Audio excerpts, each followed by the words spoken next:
دانش و تجربه‌ای که طول هزار ساله‌ها انسانیت به دست آورد باعث کشف شدن جهانی نوی گردید. کنون با واسطه بزرگترین تکنیک‌های پیشرفته کیهان آموخته می شود. این همه دستاوردها در نتیجه کافت و کاب متصل آدمیت می باشد. ولی باید تذکر داد که بدون اختراع آتش یا آموختن اداره آن کلی پیشروی‌های در دست داشته غیر امکان بود. آموختن آتش هم یکی از مسئله‌های مهم به حساب می رود. حالا ما نیز کمی به این روشنی می اندازیم و سراول سوالی به میان می آید: دنیا اول پیدا شد یا آتش؟ اگر گوییم که دنیا پیشتر پیدا شده است یا اینکه آتش، این علاقه این دو مفهوم می باشد که از همدیگر وابسته می باشد. یعنی که دنیا رو به آتش هیچ تصور کردن امکان ندارد. عموما گریم برای اینکه خود آتش موجود باشد باید که در اتمسفر نکم از 15 و 16% اکسیژن موجود باشد. ولی حالا باشد اکسیژن در چطوری که معلوم است در اتمسفر 21% را تشکیل می‌دهد. ما برای چی این را گفته ایستادیم؟ برای اینکه اگر اکسیژن از 15-16% کمتر باشد عموما آتش امکان ناپذیر است. سراول مسئله آتش این مسئله چخیلی که از خودش معلوم است، این مسئله ساده نیست. این یک سوالی دامنه‌دار است که با گفتن آن آدم به عاجزی میکشد. خصوصا از طرف عالمان خارجی تا هنوز آموخته شده ایستاده است. امروز ما با متخصصان ساحه‌های گوناگون تاریخ، خصوصیت و ترکیب کیمیایی آتش، تأثیر فیزیکی و موقع آن را در زمان گذشته و امروزه می‌آموزیم. از نظر شیمیا اگر گفته گذاریم، آتش این ریاکسیون اکسیدو برقرارشوی ماده‌های ارگانیکی و غیر ارگانیکی می باشد که با اشتراک اکسیژن به وجود می آید که بعضاً روشنی و بعضاً گرمی از آن بیرون کرده می شود که فضا رو یا روشنی فرا می گیرد یا گرمی فرا می گیرد. اون آتشی که درباره آن ما گفته ایستادیم وابسته به عنعنه مثلا که انسانیت با آن کار میکرد، همچون یک قسم معرفت خود آن رو یعنی که با آن کار میکرد.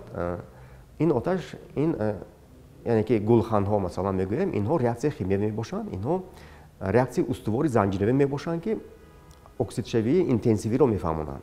برای که آتش باشد سه عنصر در کار است. یکمش این اکسیژن زیاده از 16%. دویمش این مواد سوزشواری یعنی که در حالت ما این یعنی که چوب‌های درختان و سومش این حرارت. و حرارتی که در آن چوب‌ها با افروختن آغاز می‌نمایند این 300 درجه است.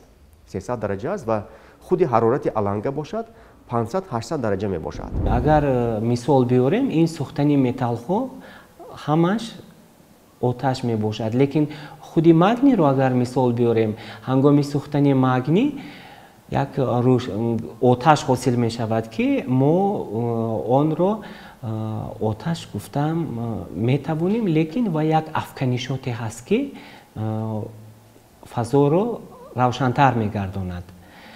البته ماده‌های شیمیایی هنگام سوزش از خود رنگ‌های مخصوص رو خارج می‌کنند که همین رنگ آتش این وابسته است از موجودیت المنت‌های شیمیایی که در ترکیب ماده سوزنده موجود است. وقتی که می‌سوزد و رنگ آتش نیست هرخیله می‌شود. در واقع در حالی به آتش المنت‌های گوناگون کیمیایی علاوه کردن آن می‌تواند رنگ‌های گوناگون را انعکاس کند. این را تحلیل اسپکترالی می‌نامند که این در میانه عصر 19 از جانب عالم نمیس رابرت بونزن کشف گردید. از قدیم الایام انسانیت آتش را همچون یک با رنگ نارنجی بیشتر می‌شناسند. ولی هستند با دیگر حالت‌ها، مثلا آتش گاز طبیعی کبوت است، کبوتی روشن. این حسابی چی است؟ حسابی اون که در این گازها یعنی که سهم مونوکسید کربن یعنی که بسیار است برای همین این آتش ها کبود میباشند آتش گاز طبیعی همچنین در لابراتوری مثلا میشوند آتش های سبز که این از حساب میس مثلا شدنش ممکن یا اینکه آتش مثلا بنفش میشود از حساب سوختن کالی ولی این یعنی که این لابراتوری ها یعنی کارهای لابراتوری است ولی از جهتی یعنی که اون که با انسانیت و با عرف و عادت ها نزدیک است این همون آتشی که رنگ نارنجی دارد.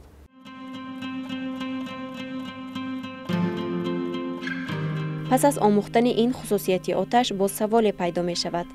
آتش مقرری که همه روزه برای پختن خوراک در تفتان و آتشدان و تنورها استفاده می کنیم 500-800 درجه گرمی دارد ولی برای چی محیط هیچگاه به این درجه گرم نخواهد شد؟ آتش یعنی که با چی خاراکتر یعنی که چه خاصیت دارد اون یکمش این که روشنی میکند دومش این که گرمی خارج میکند و همین گرمی این موجهای انفراسرخ میباشد موجهای انفراسرخ و موجهای انفراسرخ چنین خاصیت دارند که آنها هوا رو گرم نمیکنند بلکه آن اشیاهایی که در گرد و اطراف هست آن رو گرم میکنند و بعدا آن اشیاها موجهای کلانتر رو اخراج کرده بعدا آنها هوا رو گرم میکنند بنابراین مثلا شما اگر در روزهایی که زمستان اما آفتاب هست شما وقتی که حرارت سنج رو با بیرون میبرید حرارت سنج حرارت پست رو نشان میدهد لیکن گرمی رو شما حس میکنید این برای چی برای اینکه روشنایی آفتاب این هم گرمیش از توی موجهای انفراسرخ است هوا رو گرم نمیکند بلکه شما رو گرم میکند در این مثال یا اینکه اشیاء رو گرم میکند یعنی که وقتی که آفتاب از زمین مثلا 150 میلیون کیلومتر دور است از همونجا نورهای مثلا گرمی رو میفرستد انفراسرخ رو اون مسافه‌ای که بین زمین و آفتاب است اون گرم نمیشود تنها یعنی که انرژی همین گرمی به تلفات به زمین میآید و در اینجا خود را یعنی که ifade مینماید. در این برابر آفتاب نیز منبع روشنی و گرمی به حساب می رود زیرا زمین انرژی را از نور آفتاب می گیرد ولی سوال به میان می آید که آفتاب اینقدر گرمی را از کجا می گیرد؟ دیامتر آفتاب تقریبا 1.4 میلیون کیلومتر می باشد دیامتر آفتاب و در داخل همین آفتاب یادرو هست که در داخل یادرو реакцияҳои термоядроӣ яъне ки ҷорӣ мешаванд термоядроӣ ва радиуси ҳамин яъне ки ядро 300-350 ҳазор километр мебошад радиуси ядрои офтоб маҳз дар ҳамон ҷо он гармие ки офтоб дорад дар ҳамон ҷо ҳосил мешавад ва ҳарорати ҳамон яъне ки ядро 14 миллион келвин мебошад дар он ҷо чӣ мешавад дар он ҷо این علاقه اثبات شده است همه میدونند که علما میدونند که در آنجا ریاکسیون ترمویادرویی یعنی که تبدیلیابی هیدروژن به گلی تبدیل می‌یابد یعنی از همین حساب قوه کلان اخراج می‌شود و آن قوه در نمود موجهای خیلی گوناگون از جمله موجهای روشنایی و یعنی که موجهای انفراسرخ پهن می‌شوند.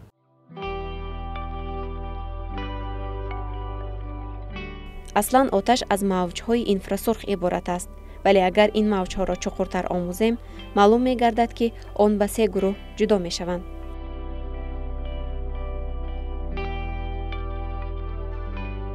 این گروهی که موجشون خیلی خرد این از 0.74 میکرون تا 2.5 میکرون اینها گرمی ندارند اینها انفراسرخ گرمی ندارند اینها در کجا استفاده می شوند در مثلا در آن تجهیزاتایی که نسبت به مثلا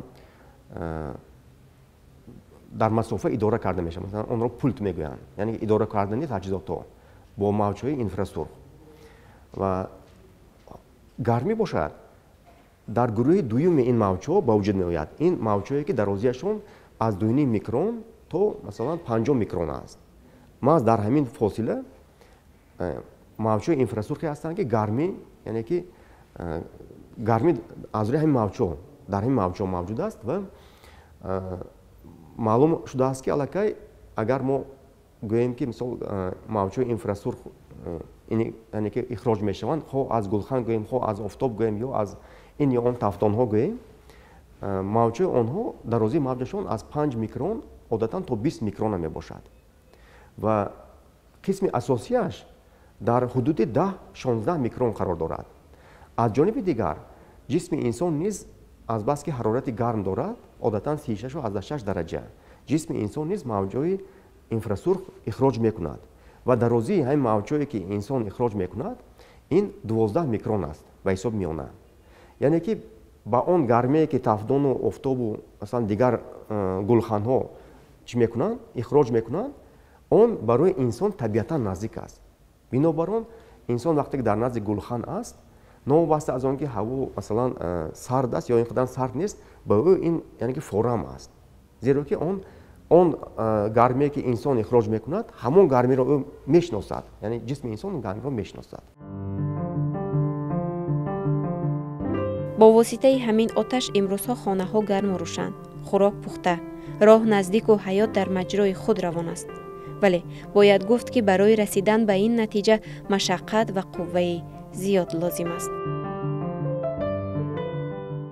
барои 3 сол намудани қувваи барқ ва нерӯи гармӣ дар маркази барқи гармидиҳии дуи шаҳри Душанбе дар як шабона рӯз 5500 тонн ангишт истифода бурда мешавад. ангиште ки барои истифодаи маркази барқи гармидиҳӣ истифода бурда мешавад, аз конҳои ватанӣ истифода бурда мешавад. ҳарорати ангиште ки мо месӯзонем, сӯзшворе ки мо истифода мебарем, қариб 1000 градус селсияро ташкил медиҳад дар дохили деги буғӣ. ҳарорати буғе ки мо мебурорем 535 градус селсия мебошад, ки фишори буғи кор мекардагӣ 90 атмосфераро ташкил медиҳад. бале бо оташ созандагиҳои беназирро иҷро кардан мумкин аст. оқилона ва сарфакорона истифода кардани оташ яке аз масъалаҳои муҳими рӯз ба ҳисоб меравад. зеро ҳангоми аз идора берун баромадан мутаассифона он харобиҳои зиёдро ба бор меорад. сӯхтор худ чист ва бо кадом сабаб рух медиҳад? то кадом андоза харобиҳоро ба бор меорад? идора кардани алангаи сӯзон то чӣ андоза душвор аст? агар назар афканем ба қоидаи сӯхтор ин алангаи идоранашавандаи оташест ки дар ҷои номуайян ба амал омада ба халқу давлат зарари моддӣ ва ба ҳалокати одамон оварда мерасонад. бинобар сабаби риоя накардани талаботҳои қоидаҳои бехатарӣ аз сӯхтор ҳамасола дар ҷумҳурии Тоҷикистон зиёда аз 1000 ҳодисаҳои сӯхтор ба қайд гирифта мешавад, ки дар натиҷа ба шаҳрвандон ҷомеа хисороти калони зарари моддӣ ба бор меорад. вақте ки ҳодисаи сӯхтор аз назорат баромад, ба як даранда, ба як нескунандаи табдил меёбад ки тамоми дастовардҳои инсонро аз оҳан то фулод ҳамаро хароб меорад. дар вақти сӯхтор аз назорат баромадан кормандони хадамоти оташнишонӣ ба якчанд душвориҳо рӯбарӯ мешаванд. аз ҷумла ноқилҳои афшони пур аз ҷараёни барқ, хатари фурӯ рафтани биноҳои сӯхтаистода, ё ин ки зарфи тафсони газест ки дар ҳолати таркандан қарор дорад. аз ин лиҳоз барои корманди оташнишон шудан бояд дили оташин дошт, чунки ҳар лаҳза бо ин ҳодисаҳо рӯбарӯ шидан дил, рӯҳ ва қавӣ ҷасурона доштан дар кор.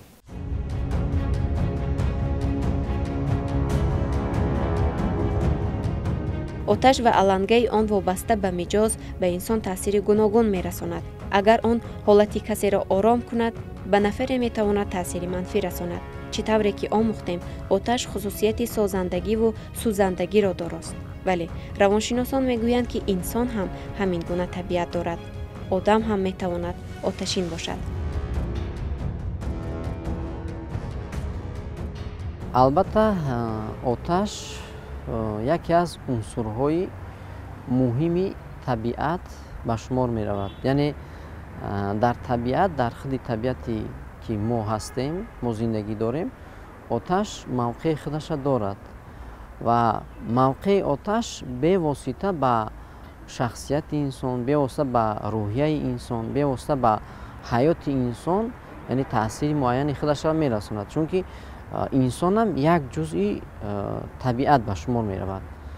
албатта таъсири оташ ба ҳаёти рӯҳӣ, ҳаёти рӯзмарраи инсон бевосита аст.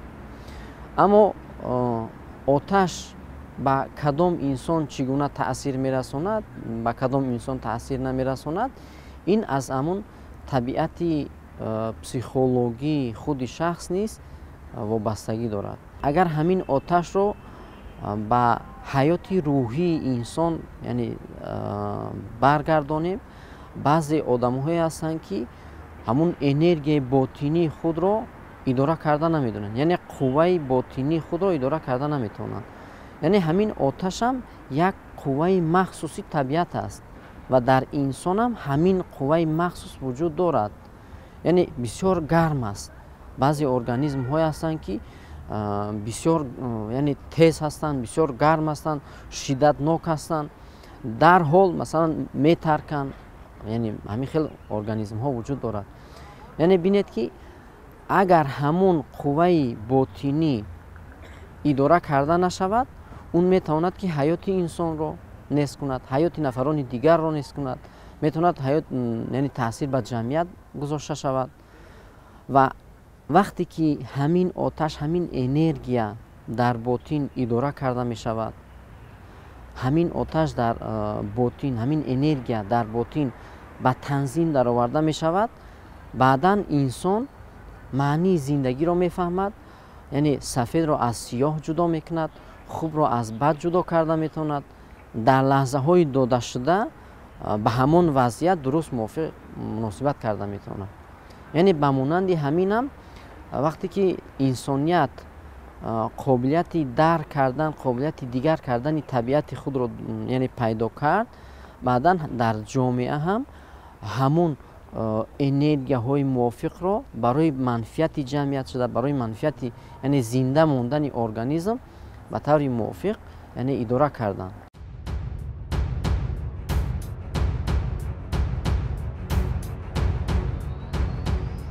пас аз тадқиқоти зиёд акнун пурсидан айни муддаост. ин оташе ки моро то инқилоб бурд, оташе ки барои зиндамонӣ боис шуд, оташе ки хомҳоро пухта гардонд, кай пайдо шуд ва чӣ гуна ром гардид то ба сӯхтан не ба сохтанҳо расидем.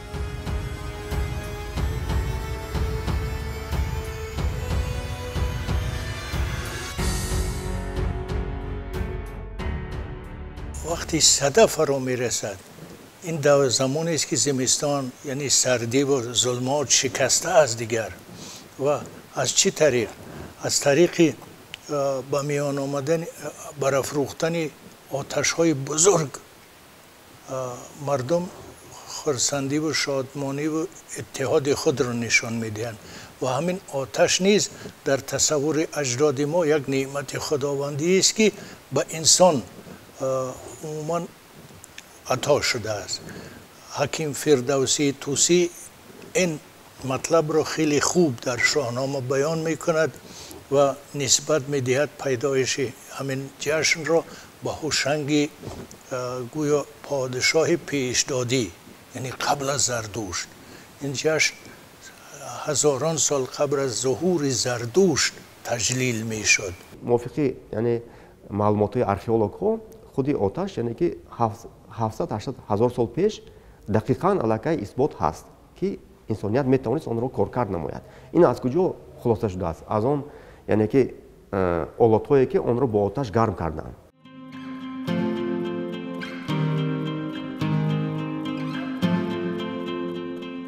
бале, мавқеи оташ дар инқилоби табиат ва инсон бузургу бетакрор аст. ин моҳиятро ҳанӯз дар давраҳои қадим мардуми ориёи табор дарк кардаву дар ҷашнҳои худ оташ дар медоданд. сада низ аз қабили ҳамин идҳост. айёми шикасти сардист ки паёми гармӣ меорад.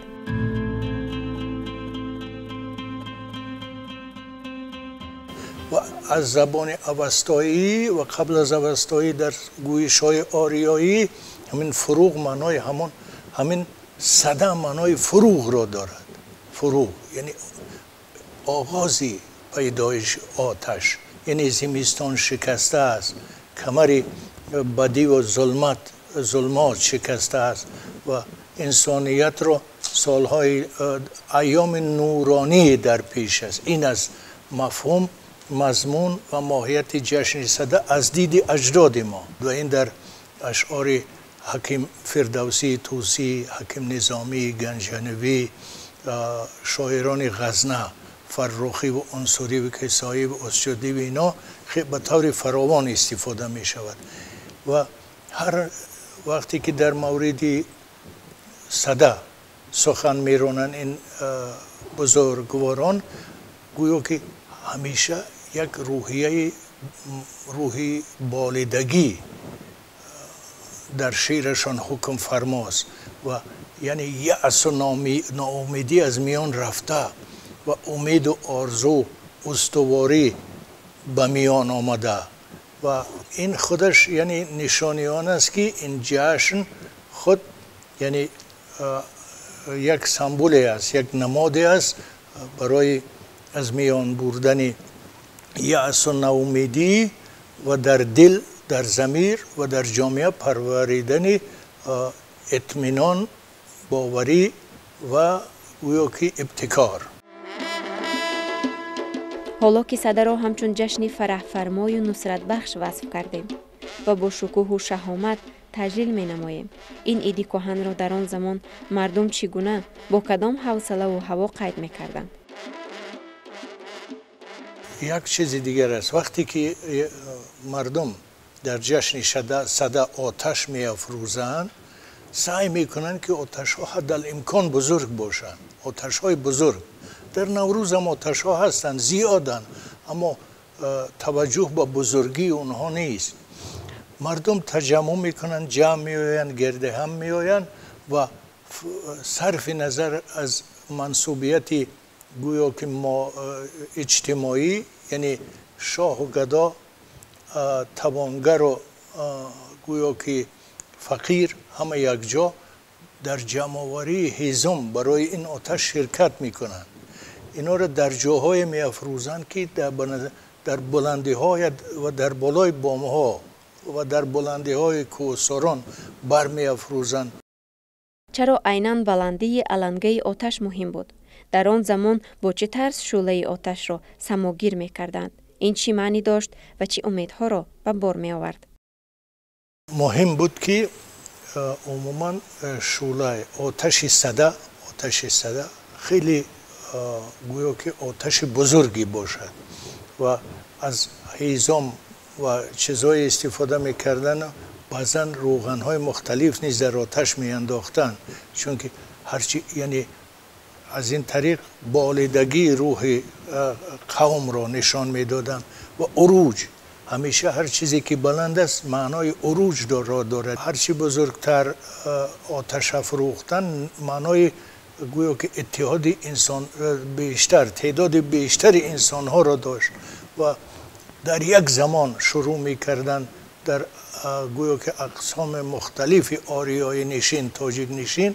این گویا که چی بود؟ یک وحدت قوم، ابراز، سمبل یا که نماد وحدت قوم بود که از طریق وحدت میان خیش و از طریق وحدت برای توسل به خداوند نیکی و کمک به او در مبارزه به امانش علیه نیروهای شر گویا که خدمت میکرد. بله، ما تاریخ قدیمه داریم و هر جشن ما کهن بنیاد است. با شرافت استقلالیت دولتی این همه عید و جشن و مراسم ها از نو احیا گردید و باعث افتخار هر یک تاجیک و تاجیکستانی شد.